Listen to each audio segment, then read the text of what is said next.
नमस्कार, हमारे IGNOU audio books channel पर आपका स्वागत है।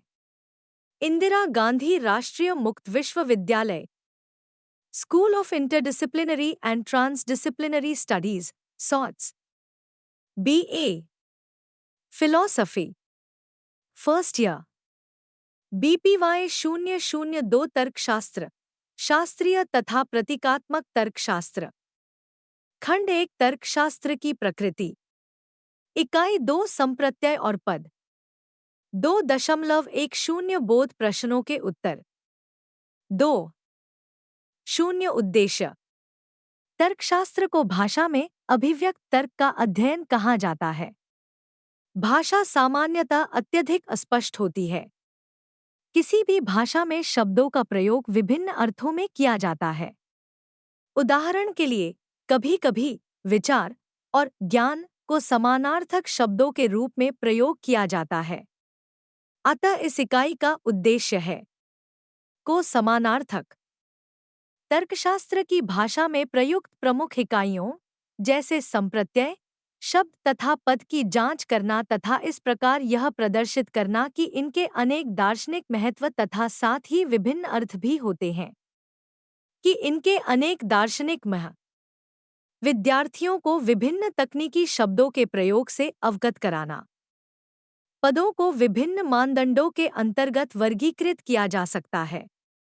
इन्हें सरल तथा जटिल पदों, एकल तथा सामान्य पदों, मूर्त तथा अमूर्त पदों, सामूहिक तथा गैरसामूहिक पदों, निरपेक्ष तथा सापेक्ष पदों, सकारात्मक, नकारात्मक तथा व्यक्तिगत पदों तथा संपृक्तार्थी और गैर संपृक्तार्थी पदों में वर्गीकृत किया जा सकता है। इस इकाई में तर्कशास्त्र की भाषा की अच्छी समझ प्राप्त करने के लिए इन विभिन्न प्रकार के पदों का अध्ययन किया जाएगा ताकि विद्यार्थी इनसे भलीभांति परिचित हो सके। 2. एक प्रस्तावना। भाषा अभिप्रायों, विचारों आदि की बाहरी अभिव्यक्ति है। यह अपने विचारों को अन्य व्यक्तियों तक संप्रेषित करने का माध्यम है। तर्कशास्त्र में भाषा से तात्पर्य हमारे विचारों की केवल शाब्दिक अभिव्यक्ति से है, चाहे वह कथित हो या लिखित। ग्रीक विचारक विचार के साथ संभाषण के लिए भी लोगोस शब्द का प्रयोग करते थे। यह भाषा तथा विचार के निकट संबंध को स्पष्टतः व्यक्त करता है। ग्रम्बले ने ठीक ही कहा है कि विचार तथा भाषा उसी प्रकार निकटता से जुड़े हुए हैं जिस प्रकार जीवन के सिद्धांत तथा जीवों की गतिविधियां आपस में संबंधित हैं। सुस्पष्ट चिंतन तथा सटीक भाषा एक दूसरे के सहायक होते हैं। इसके अतिरिक्त यह भाषा ही है जो विचारों को नाम प्रदान करती है तथा स्थिर आधार के रूप में स्थायी वास्तविकता प्रदान करती है। एक प्रसिद्ध कहावत है कि विचार भाषा में जीते हैं। हम अपने आसपास दिखाई देने वाली वस्तुओं की बहुलता को तब तक याद नहीं रख सकते जब तक कि उन वस्तुओं के संप्रत्ययों को निश्चित नाम उपलब्ध न हो जाए। विचारों की प्रकृति ऐसी है कि यदि उन्हें शब्द प्रदान न किए जाएं, तो वे अदृश्य हो जाते हैं। भाषा विचारों को सांकेतिक शब्दों में परिवर्तित करके न केवल उन्हें एक संरचना प्रदान करती है बल्कि भावी पीढ़ी के लिए उन्हें संरक्षित करने की सेवा भी प्रदान करती है।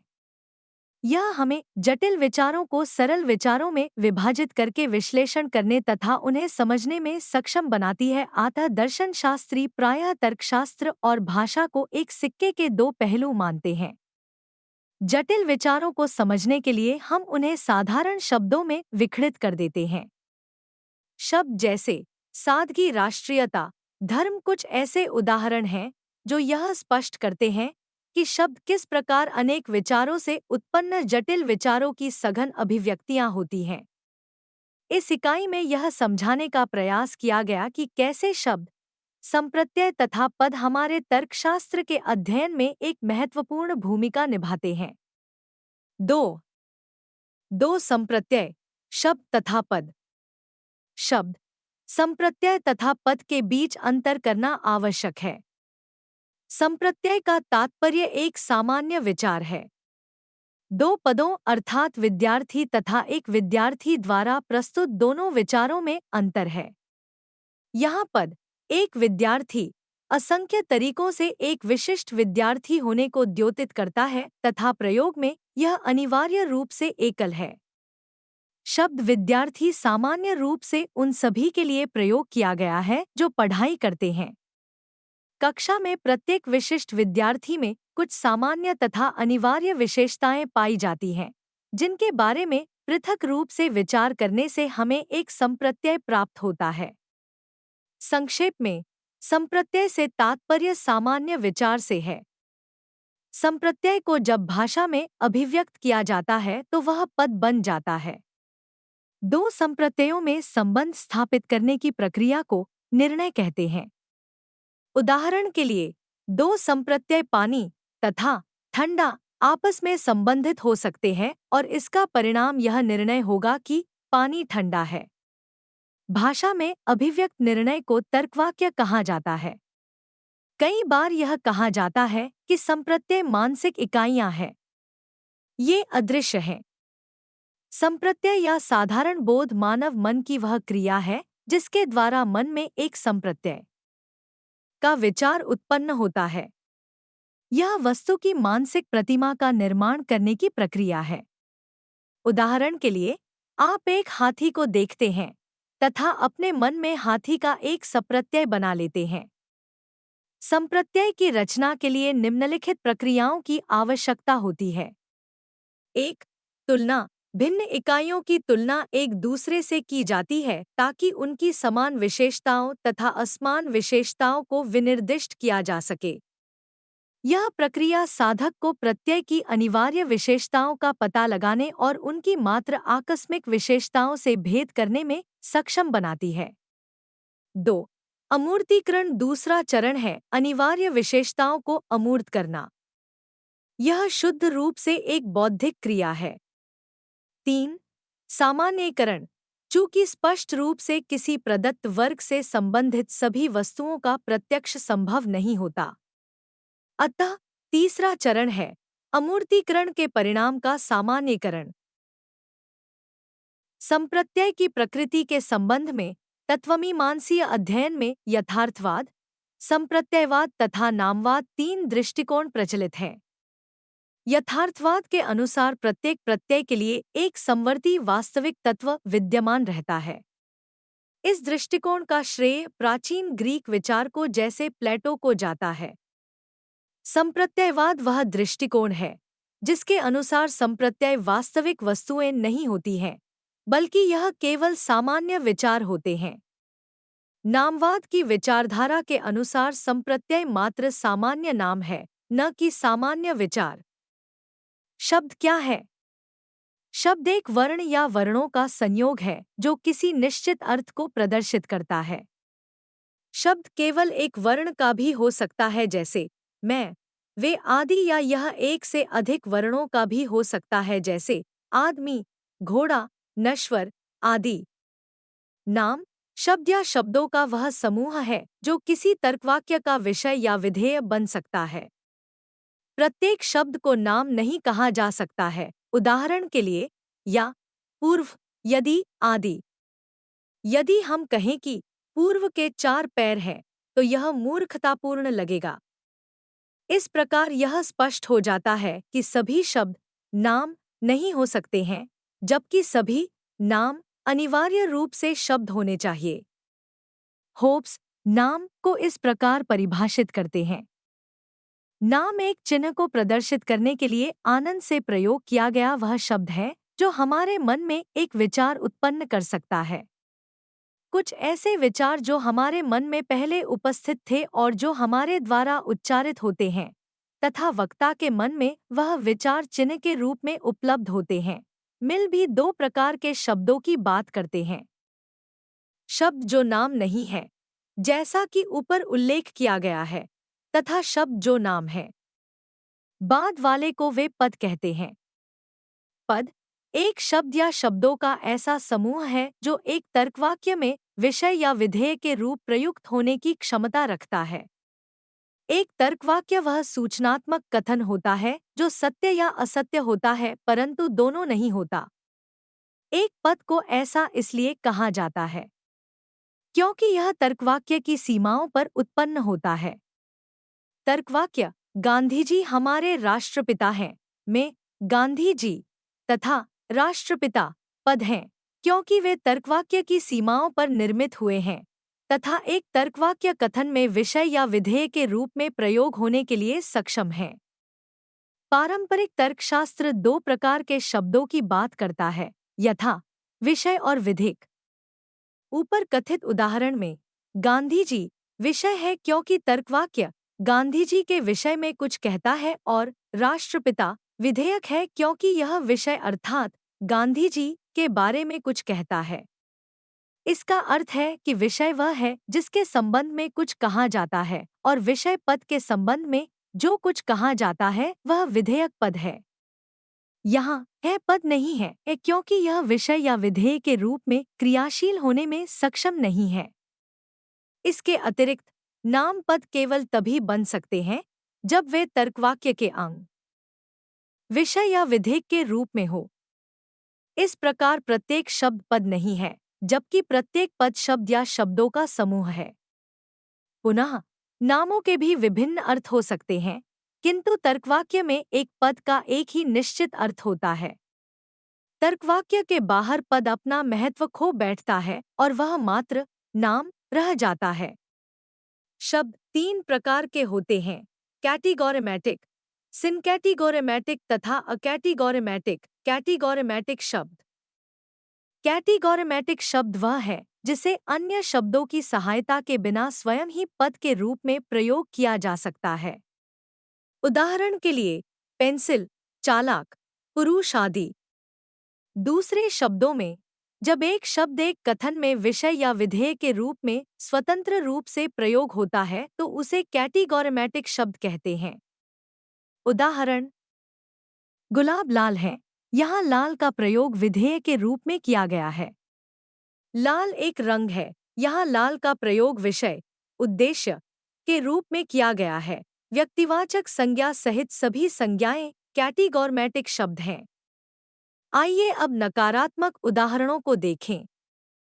गुलाब अत्यंत रंगीन है, यहाँ शब्द अत्यंत का प्रयोग स्वतंत्र रूप से नहीं किया जा सकता है। हम यह नहीं लिख सकते हैं कि गुलाब अत्यंत है, इसका कुछ अर्थ नहीं होगा। हम इसका प्रयोग विषय के रूप में भी नहीं कर सकते हैं। पुनः जब हम यह कहते हैं कि कुछ लाल है तो हम वास्तव में यह कहना चाहते हैं कि बहुत सारी वस्तुओं में से कुछ वस्तुएं लाल हैं। हालांकि यहाँ कुछ एक विषय के रूप में प्रतीत होता है किंतु वास्तव में ऐसा नहीं है। इसे हम दिए गए विवरण के परिप्रेक्ष्य में जान पाते हैं। कपिलदेव एक महान क्रिकेट खिलाड़ी है। इस कथन में कपिलदेव स्वतंत्र रूप में प्रयुक्त विषय है। उपरोक्त उदाहरणों में शब्द गुलाब, कपिलदेव, रंगीन आदि कैटिगोरेमैटिक शब्द हैं। सिनकैटिगोरेमैटिक शब्द सिनकैटिगोरेमैटिक शब्द वह शब्द है जिसे पद के रूप में स्वतंत्र रूप से प्रयोग नहीं किया जा सकता है बल्कि इसका प्रयोग अन्य शब्दों के साथ ही किया जा सकता है। उदाहरण के लिए से, साथ और आदि। यह वह शब्द है जिसका प्रयोग विषय या विधेय के भाग के रूप में किया जाता है या वह शब्द है जो विषय तथा विधेय को जोड़ता है। संज्ञा, क्रियार्थक संज्ञा, सर्वनाम, विशेषण आदि कैटिगोरेमैटिक शब्द हैं जबकि शब्दभेद जैसे पूर्वसर्ग, क्रिया विशेषण आदि सिनकैटिगोरेमैटिक शब्द हैं। आइए कुछ उदाहरणों को देखें। कुछ लोग मजाकिया हैं। इस कथन में कुछ विषय का भाग है इसलिए यह सिनकैटिगोरेमैटिक शब्द है। शब्द है विषय तथा विधेय को जोड़ता है और यह भी सिनकैटिगोरेमैटिक शब्द है। आइए कुछ और उदाहरणों को देखें। कंप्यूटर अत्यंत तीव्र है। इस कथन को देखें। यहाँ है तथा अत्यंत विधेय के भाग हैं। ये सिनकैटिगोरेमैटिक शब्द हैं। यह टेलीफोन खराब है। कथन में शब्द यह और है सिनकैटिगोरेमैटिक शब्द हैं। पुनः उदाहरण यह बिल्ली कुर्सी के नीचे है में यह नीचे तथा है सिंकैटिगोरैमेटिक शब्द हैं। वास्तव में संज्ञा तथा भावात्मक शब्दों को छोड़कर अन्य शब्द जैसे आ, ओह, हाय सिंकैटिगोरैमेटिक शब्द होते हैं। संक्षेप में, कैटिगोरैमेटिक शब्द वे शब्द हैं जो बिना अन्य शब्दों की सहायता के स्वयं ही पद के रूप में प्रयोग किए जा सकते हैं, तथा सिंकैटिगोरैमेटिक शब्द वे शब्द हैं जिन्हें स्वयं पद के रूप में प्रयोग नहीं किया जा सकता बल्कि एक या अधिक कैटिगोरैमेटिक शब्द को जोड़कर ही पद का निर्माण किया जाता है। अकैटिगोरैमेटिक शब्द। अकैटिगोरैमेटिक शब्द मात्र कुछ विस्मयबोधक एहसासों या भावनाओं को अभिव्यक्त करते हैं। उदाहरण आउच, आ, ओह आदि इसी प्रकार की अभिव्यक्तियां हैं। शब्द अकैटिगोरैमेटिक बोलने में कठिन होते हैं, किंतु इस वर्गीकरण में आने वाले शब्द पहचानने में आसान होते हैं। ये न तो अकेले पद बन सकते हैं और न ही अन्य शब्दों जैसे विस्मयादि बोधक शब्द के संयोजन से ही पद बन सकते हैं। 3 प्रकारों में शब्दों के इस वर्गीकरण का निर्धारण इस पूर्वापेक्षा के साथ होता है कि विषय विधेय वाक्य के मूल रूप का निर्माण करते हैं तथा सभी वाक्यों या तर्कवाक्यों को इस रूप में परिवर्तित तथा संयोजित किया जाना आवश्यक है। इस स्तर पर हमें 2 महत्वपूर्ण धारणाओं का प्रतिपादन करने की आवश्यकता है। वह है संकेतन, डिनोटेशन, तथा संपृक्तार्थ या लक्ष्यार्थ, कॉनोटेशन। सर्वप्रथम, पदों का उपयोग वस्तुओं को इंगित करने, उन्हें निर्मित तथा चिन्हित करने के लिए किया जाता है। उदाहरण के लिए, पद मनुष्य से तात्पर्य सभी मनुष्यों से है। जब एक पद का प्रयोग वस्तुओं के संकेतन के लिए या उनकी संख्या को दर्शाने के लिए किया जाता है तो उसे संकेतन के रूप में प्रयुक्त माना जाता है। इसका अर्थ है संख्या या एक पद का संदर्भ। उदाहरण के लिए, पद मनुष्य अनेक व्यक्तियों जैसे प्लेटो, गांधी तथा अन्यों को तथा भूतपूर्व, वर्तमान तथा भविष्य के सभी मनुष्यों को दर्शाता है। संकेतन को विस्तार भी कहा जाता है क्योंकि यह उस वस्तु के विस्तार या सीमा को दर्शाता है जिसके लिए वह पद प्रयुक्त हुआ है। सभी वस्तुएं जो एक पद से विस्तारित हैं, वे उस पद के विस्तार का निर्माण करती हैं। पदों का प्रयोग न केवल वस्तुओं को दर्शाने के लिए किया जाता है बल्कि उनके गुणों और विशेषताओं को दर्शाने के लिए भी किया जाता है। दूसरे शब्दों में, पदों का प्रयोग वस्तु की व्याख्या करने के लिए भी होता है। प्रत्येक पद का एक अर्थ होता है। यह निश्चित गुणों को दर्शाता है। उदाहरण के लिए, शब्द मनुष्य मनुष्य के गुणों अर्थात पशुता तथा बौद्धिकता आदि को दर्शाता है। किसी वस्तु द्वारा धारित गुणों की क्रियाशीलता को संपृक्तार्थ कहते हैं। प्रत्येक पद विशिष्ट वस्तुओं को दर्शाता है तथा विशिष्ट गुणों का संपृक्तार्थ प्रस्तुत करता है। संपृक्तार्थ को अभिप्राय भी कहते हैं क्योंकि इसका संदर्भ एक पद द्वारा अभिप्रायित सामान्य गुणों से होता है। पद कॉलेज का विस्तार सभी प्रकार के कॉलेजों से है जबकि इसका मंतव्य पद को व्याख्यायित करने वाले विभिन्न गुणों से है जैसे उच्चतर शिक्षा देने वाला शैक्षणिक संस्थान। जब हम यह कहते हैं कि पद के संपृक्तार्थ में पद की व्याख्या करने वाले गुण समाहित होते हैं तब यह प्रश्न उठता है कि संपृक्तार्थ से किन गुणों का तात्पर्य है। संपृक्तार्थ के सटीक अर्थ के संदर्भ में 3 दृष्टिकोण विद्यमान हैं। 1. वस्तुपरक दृष्टिकोण। इस दृष्टिकोण के अनुसार संपृक्तार्थ से तात्पर्य वस्तु द्वारा वास्तव में धारित सभी गुणों से है, सभी ज्ञात तथा अज्ञात गुणों से हैं। किंतु चूंकि तर्कशास्त्र में हम किसी भी अज्ञात वस्तु से संबंधित नहीं होते हैं, यह दृष्टिकोण उपयोगी नहीं है। 2. विषयपरक दृष्टिकोण। इस दृष्टिकोण के अनुसार हम उन सभी गुणों का उल्लेख करते हैं जिनका हमें ज्ञान है, किंतु विषयपरक स्थिति संपृक्त तत्व के वास्तविक गुणों के संबंध में अंतर उत्पन्न करती है और इसलिए यह स्वीकार्य नहीं है। 3. तार्किक दृष्टिकोण। इस दृष्टिकोण के अनुसार संपृक्तार्थ से तात्पर्य केवल वस्तुओं के उन सामान्य, अनिवार्य गुणों से है जिनके कारण वह पद उस वस्तु के लिए प्रयुक्त किया गया है। अनावश्यक गुण संपृक्तार्थ का भाग नहीं बनाते हैं, चाहे वे समग्र वर्ग में समान ही क्यों न हों। आइए कुछ उदाहरण देखें जो संकेतन तथा संपृक्तार्थ का वर्गीकरण करते हैं। विवरण के लिए स्क्रीन को देखें। यहाँ पदों के संकेतन तथा संपृक्तार्थ का एक और उदाहरण प्रस्तुत है। जातिवाचक संज्ञा। कुत्ता। संकेतन, सभी जानवर जिनके लिए इस पद का प्रयोग किया जा सकता है। संपृक्तार्थ, समान जाति के जंगली या पालतू जानवर जैसे कि भेड़िया। वर्णनात्मक वाक्यांशों। भारत के प्रथम प्रधानमंत्री में हमेशा संपृक्तार्थी अर्थ होता है, किंतु उनका संकेतन निश्चित, अनिश्चित या पूर्णतः अनुपस्थित हो सकता है। निश्चित संकेतन को व्यक्तिवाचक संज्ञा द्वारा प्रतिस्थापित किया जा सकता है। उदाहरण के लिए, भारत के दक्षिण में स्थित देश को श्रीलंका से प्रतिस्थापित किया जा सकता है।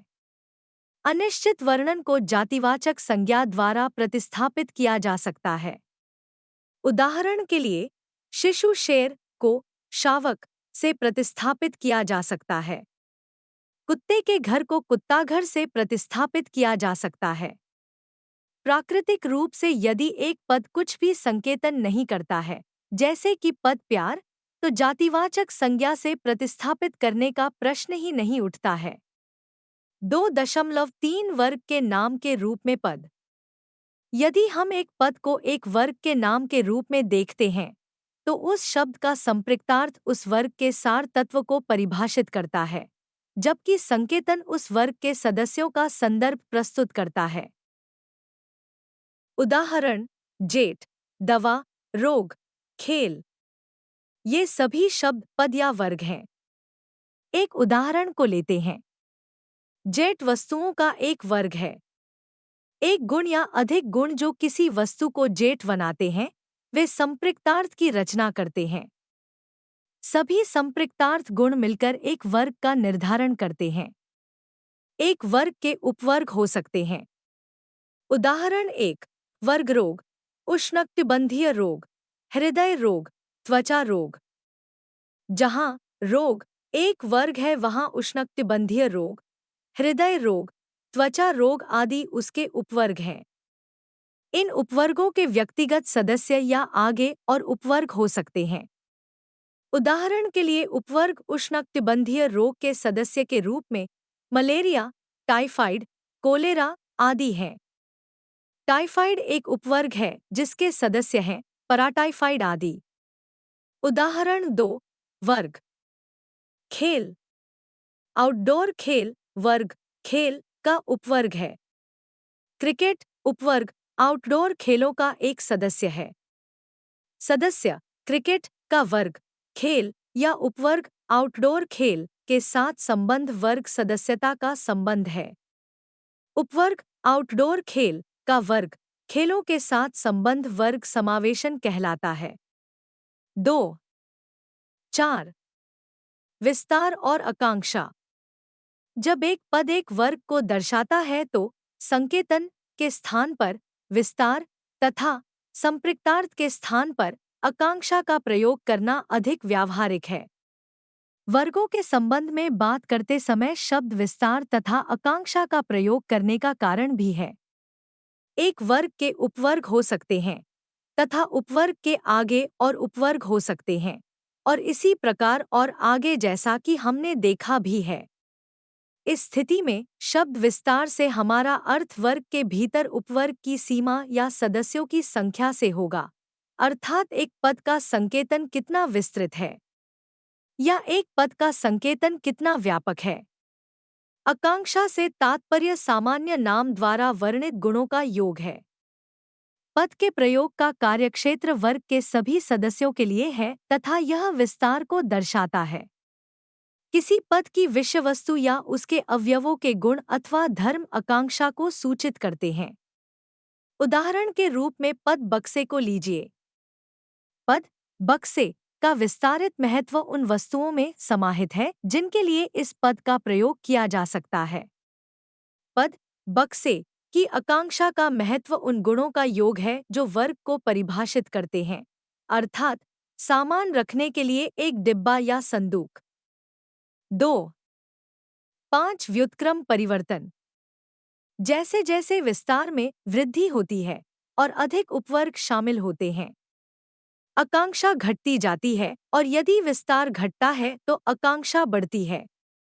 इसी संबंध को इस प्रकार भी कह सकते हैं: यदि आकांक्षा बढ़ती है, विस्तार घटता है, और यदि आकांक्षा घटती है, विस्तार बढ़ता है। एक उदाहरण द्वारा इसे स्पष्ट किया जा सकता है। आइए हम परिकल्पित संख्याओं को लेते हैं और सामान्य ज्ञान का प्रयोग करते हैं। यह संबंध की प्रकृति को समझने के लिए पर्याप्त है। एक व्यक्ति को एशियन होने के लिए 2 शर्तें अनिवार्य रूप से पूर्ण करनी होगी। 1. वह मनुष्य हो। 2. वह व्यक्ति एशिया की भौगोलिक सीमा के भीतर स्थायी निवासी हो। अतः एशिया की संपृक्तार्थ 2 है और एशिया की जनसंख्या लगभग 3 अरब है। अतः पद एशियन का संकेतन 3 अरब है। भारतीय एशियन का एक उपवर्ग है। अतः भारत की जनसंख्या स्वाभाविक रूप से एशिया से कम होनी चाहिए। एक भारतीय मात्र एशिया में रहने वाला व्यक्ति ही नहीं है, बल्कि कुछ अतिरिक्त संपृक्तार्थ को भी वह वहन करता है। वह अवश्य ही भारत का यथार्थ नागरिक होना चाहिए। अतः भारतीयों का संपृक्तार्थ एशियन के संपृक्तार्थ से 1 अधिक है। विद्यार्थियों को शेष चीजों को इसी प्रकार ग्रहण करने के अभ्यास की सलाह दी जाती है। यह ध्यान देना आसान है कि इस व्यवस्था में जब संकेतन घटता है तो संपृक्तार्थ बढ़ता है। यदि हम व्यवस्था को उलट दें तो आकांक्षा में कमी के साथ संकेतन में वृद्धि होती है। विद्यार्थी को यह सलाह दी जाती है कि वे स्वयं परीक्षण द्वारा इस संबंध की सत्यता की जांच करके स्वयं को संतुष्ट करें। 2.6 पदों का वर्गीकरण। पदों को निम्नानुसार वर्गीकृत किया जा सकता है: सरल तथा मिश्रित पद, एकल तथा सामान्य पद, सामूहिक तथा गैर सामूहिक पद, निरपेक्ष तथा सापेक्ष पद, मूर्त तथा अमूर्त पद, सकारात्मक, नकारात्मक एवं व्यक्तिगत पद, संपृक्तार्थी तथा गैर संपृक्तार्थी पद, सरल तथा मिश्रित पद। एक शब्द वाले पदों को सरल पद कहते हैं। उदाहरण: आगरा, बिल्ली, पुस्तकालय, पुरुष, चीता, पत्नी, कार, जॉन आदि। अनेक शब्दों से निर्मित पदों को मिश्रित पद कहते हैं। उदाहरण के लिए, सबसे ऊंची पर्वत चोटी, रेलवे स्टेशन, कमांडो का समूह, बसंत के फूल, रॉयल बंगाल टाइगर, अच्छा मजाक, नोटिंगम के श्रेष्ठ लोग आदि। एकल तथा सामान्य पद। जब एक पद व्यक्ति विशेष या वस्तु से नामित होता है तो उसे एकल पद कहते हैं। उदाहरण: आगरा, कुतुब मीनार, आईफल टावर, ब्रह्मपुत्र, भारत आदि। जब एक पद अनेक व्यक्तियों या वस्तुओं से नामित होता है तो उसे सामान्य पद कहते हैं। उदाहरण: पेड़, नदी, लोग, जानवर, स्कूल, पुस्तकें आदि। सामूहिक तथा गैर सामूहिक पद। जब एक पद का प्रयोग वस्तुओं के समूह के लिए होता है किंतु व्यक्तिगत सदस्य के लिए प्रयुक्त नहीं होता है तो उसे सामूहिक पद कहते हैं। उदाहरण: पुस्तकालय, भारतीय सेना आदि। यहाँ पद पुस्तकालय से तात्पर्य पुस्तकों के समूह से है। आप एक पुस्तक निकालकर उसे पुस्तकालय नहीं कह सकते हैं। इसी प्रकार भारतीय सेना से तात्पर्य सेना के सिपाहियों तथा अधिकारियों से है। आप एक सिपाही या एक अधिकारी को भारतीय सेना से संबोधित नहीं कर सकते हैं। जब एक पद का प्रयोग वस्तुओं के समूह के लिए तथा व्यक्तिगत सदस्य के लिए भी होता है तो उसे गैर सामूहिक पद कहते हैं। उदाहरण: लड़के, कुत्ते, घर, मछली, कलाकार, महासागर आदि। निरपेक्ष तथा सापेक्ष पद। जब एक पद का अर्थ स्वयं पद या उसके संदर्भित पद द्वारा ज्ञात होता है तो उसे निरपेक्ष पद कहते हैं। उदाहरण: गाय, नदी, पत्ते, लड़की, पेन, टीवी आदि।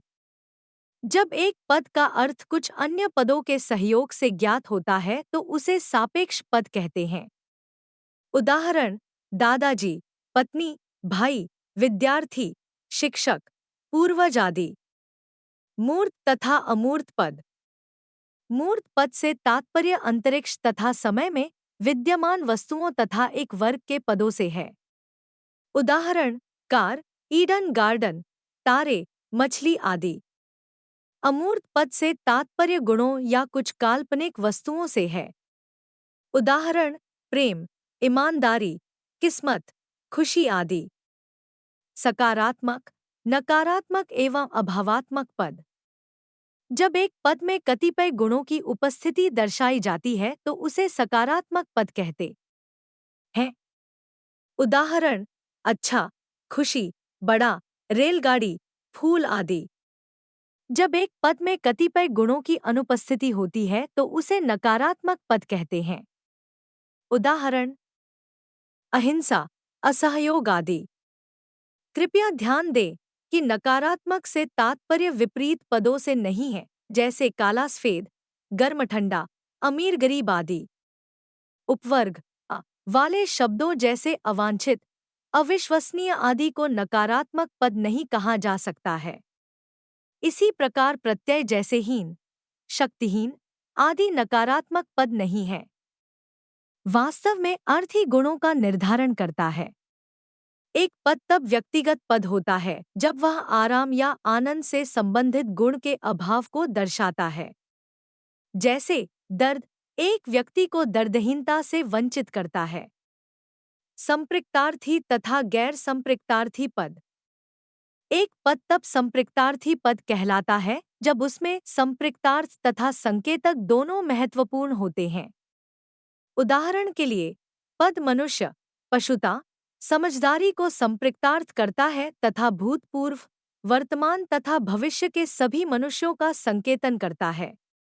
एक पद गैर संपृक्तार्थ पद तब होता है जब वह विशिष्ट रूप से या तो संपृक्तार्थ या संकेतन के महत्व को धारण किए हुए होता है। अमूर्त पद गैर संपृक्तार्थ पद हैं क्योंकि उनका कोई संकेतक महत्व नहीं होता है। उदाहरण के लिए, शब्द प्रेम आनंद को दर्शाता है किंतु किसी वस्तु का संकेतन नहीं करता। 2. 7 सारांश। इस इकाई में हमने विभिन्न भाषाई प्रयोगों को समझने का प्रयास किया है जिनसे तर्कशास्त्र के विद्यार्थियों को अवगत होना चाहिए। हमने अपनी चर्चा संप्रत्यय, शब्द तथा पद में अंतर के वर्णन से आरंभ की तथा यह बताया कि संप्रत्यय एक सामान्य विचार है जबकि शब्द अक्षरों से बना होता है या अक्षरों का एक निश्चित संयोजन होता है जो किसी अर्थ को प्रदर्शित करता है। दूसरी ओर, पद एक शब्द या कई शब्दों का संयोजन होता है। पद स्वयं ही तार्किक तर्कवाक्य में विषय बटा विधेय के रूप में प्रयुक्त होने में सक्षम होता है। जब एक पद का प्रयोग एक वर्ग के लिए होता है तो तर्कशास्त्री शब्द विस्तार तथा आकांक्षा का प्रयोग करते हैं। कुछ तर्कशास्त्रियों ने संपृक्तार्थ, कॉनोटेशन और संकेतन, डिनोटेशन के बीच उपस्थित मात्रात्मक संबंध को गणितीय अभिव्यक्ति प्रदान करने का प्रयास किया है। उनके अनुसार संपृथक्तार्थ और संकेतन प्रतिलोम अनुपात में भिन्न होते हैं। इसके अतिरिक्त पदों को साधारण तथा जटिल पदों, एकल तथा सामान्य पदों, संग्रहित तथा असंग्रहित पदों, निरपेक्ष तथा सापेक्ष पदों, मूर्त तथा अमूर्ती पदों, सकारात्मक, नकारात्मक तथा व्यक्तिगत पदों तथा अंततः संपृक्तार्थ और संकेतन पदों में वर्गीकृत किया जा सकता है। धन्यवाद। मिलते हैं अगले वीडियो में।